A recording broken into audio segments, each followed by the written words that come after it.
We ain't playing. Pull up right day, we get the spraying. Look at you like what the fuck you saying? Cause I'm a big dog. I ain't worried about a nigga, man, fuck all y'all. I'm with the steppers. We pull up to your hood like it's whatever. Think he a pig, nigga, I'm a shepherd. With some big dogs around here, nigga, you can't be no cat. Check me out. I'm about to go pick my car up from Fast Lane. It's been a month. I had some stuff to get done. Couple little things, intake, manifold. My check engine light came on. I had like 4-5 codes, and I'm back there chilling.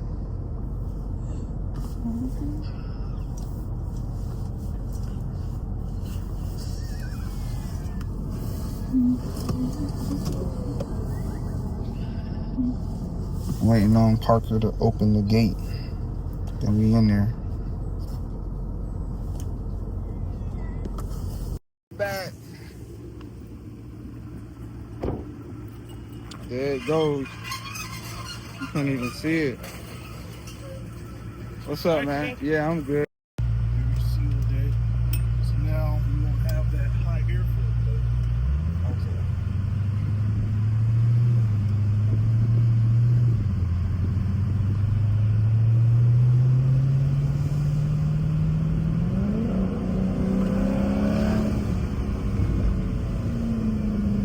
I'll show you what the pops and bangs when it's warmed up a little bit.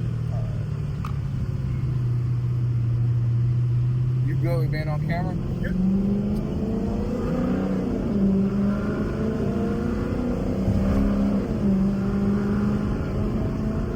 But it feels good though.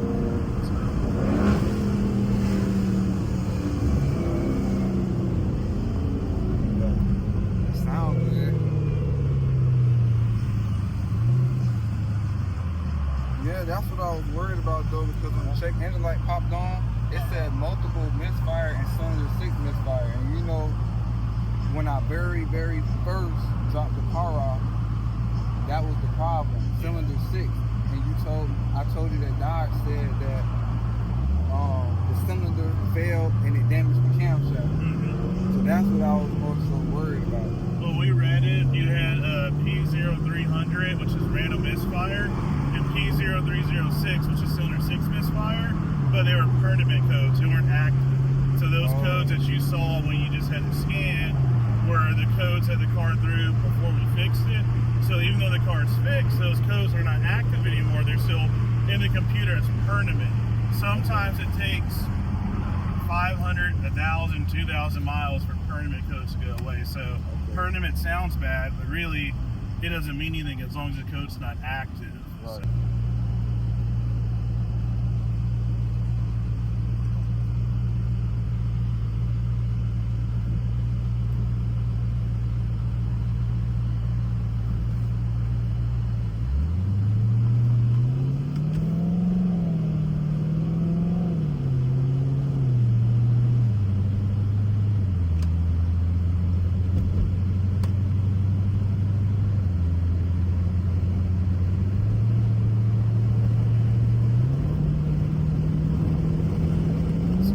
Classics is down there. It's a big warehouse where they have consignment for a whole bunch of boot schools.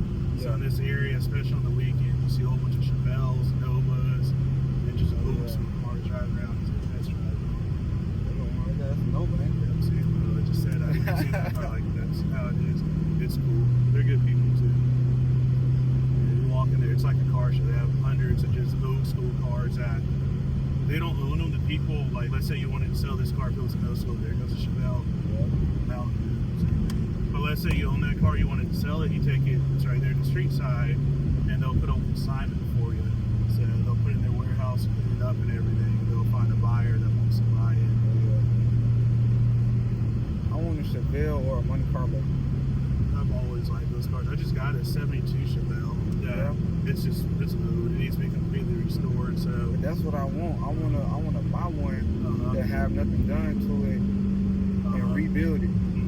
I was looking on Facebook Marketplace or something. They got something like 2,000, 3,000. Yeah, so I did. I went all the way out to Alabama and bought one. It was only $2,000, but that's what I wanted. I wanted one that was pretty much needed to be completely restored so I can go through and do what I want to do. Because if you find one that's clean, 20, 30,000, in my opinion, with the type of stuff I do, I'm going to want to tear it down anyway, put new interior in it, new motor, transmission, rear end. So for me, it's better to find one that's, you know, as long as the body's solid, but I don't really care about anything else, so I'm going to go do what I want to do to it. I love old school. That's the right way. So right now I'm just logging, making sure everything checks out. It requires more air to keep the engine running. So as a tuner, I have to go and open up your throttle body a little bit so more air can go through the motor to keep it running. You don't want to open up the throttle body too much, because if you do, then the car would kind of like drive itself. So you got to have it just at the right line of it stays running without it driving itself.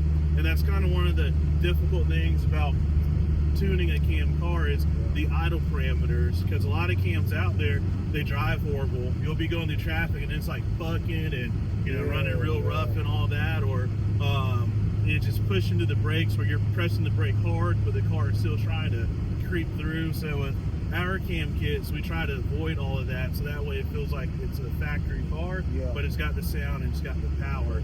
But each car is different. That's the thing with tuning. Even though we do this package all the time, we still have to fine tune each car. Technically we don't have to, but it's the way to go. So I seen Omar, he made his idle quiet. This car is crazy. Like, I think it was loud. It was so loud, and he made it quieter. Like, even when you crank it up, it used to be so loud. This car is crazy. You can make a ton of power. Yeah, he most definitely running. Yeah, we put that thing on the dyno, and it was funny because, you know, since this car's got nitrous, it was kind of like, Omar, how much power you want? You do a number there, out there. All right, I got you. So we made that number, and then I'm like, all right, we started taking off the dyno. He goes, Parker, I think I want a little bit more. So I was on the dyno, we put a different pill in there for his nitrous, a different jet, so it can make even more power. But his car, he was 5.7, running. like it runs. He got a little cat. He really does. You always mess on it too. One day he came to the shop, all the interiors gutted out and everything. I'm like, man, who you about to go race? Yeah. I'm gonna make some stuff happen. Like, all right, I ain't mad with you. Sure did. Gutted the interior. And it's cool because this girl's got a Charger too, and I think it's cool. Yeah, pink. Yeah. Her sister got one too, the blue one. I didn't know that was her sister. Yeah. I see them riding around all the time. I see the pink one, and I see the blue one. Yeah. Stephanie. Running corn too though, so. And that's the other thing. It's weird because E85 shouldn't make the car sound any different at all. But every time I tune a car in the E85, it does. It sounds different. It just sounds more aggressive, a little bit louder.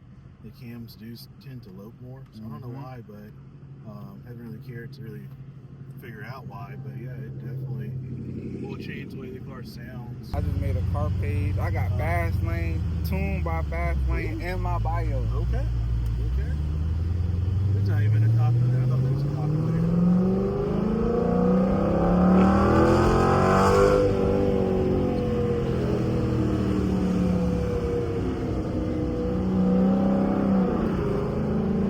Right now, I'm just logging, just fun people checking everything.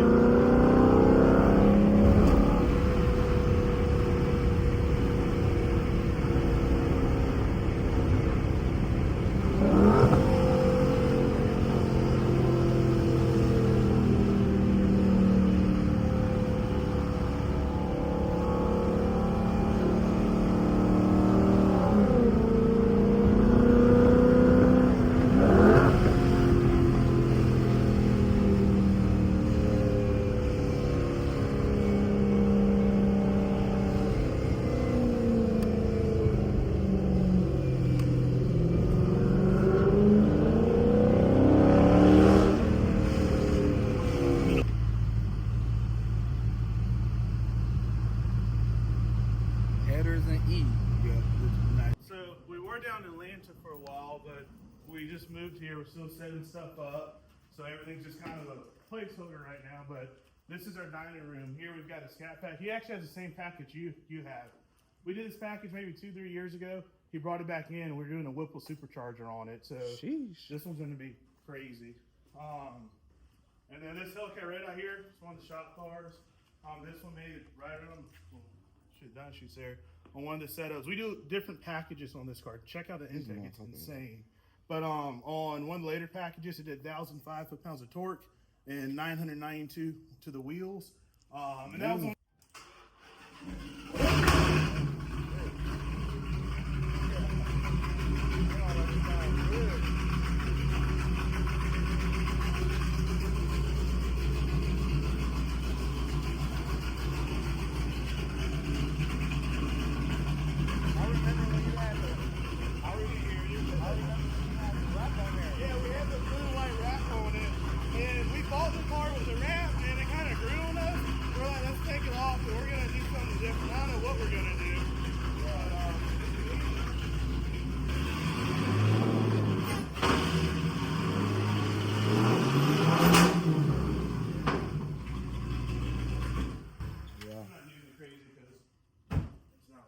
All the way, and then come on over here. I'll show you where we're doing some of these builds.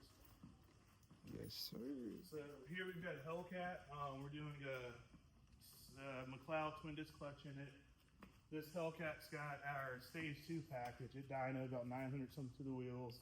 This car here, we're doing a 426 stroker and a Whipple supercharger. This is a scat pack, so this one's gonna be crazy. Oh yeah. And this is 2015 Viper. We just did a 9-liter stroker engine with an F1X Pro Charger. So we haven't dynoed it yet. It should be maybe 1,300-ish wheel, maybe a little bit more, a little bit less. Really don't know until we put it on the dyno to see. I'll start it for you too. Oh, yeah. Now this one we're still tuning, getting the code start dialed in, but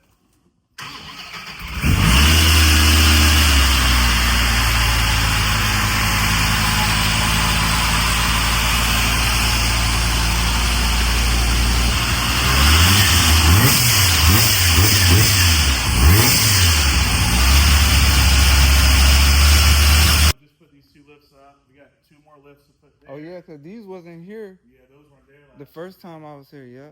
So we just put those 2 up, and then we haven't started over here yet, but we still got we got another 3 lifts we're gonna put here. It's got a paint and body shop or booth, so we can do custom paint work, and then there's another suite on the other side of that wall.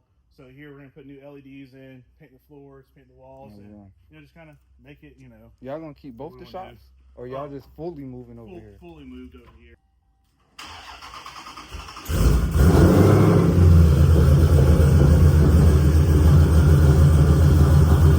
Scat sound different. This ain't an ordinary scat.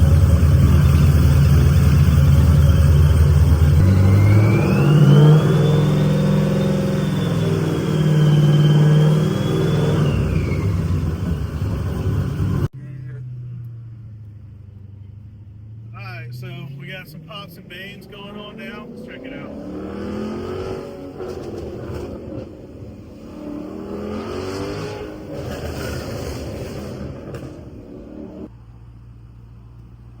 Got a little bit more to it.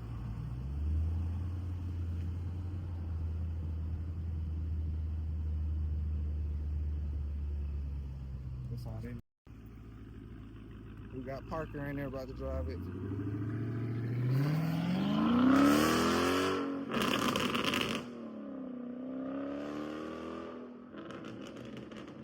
Oh yeah.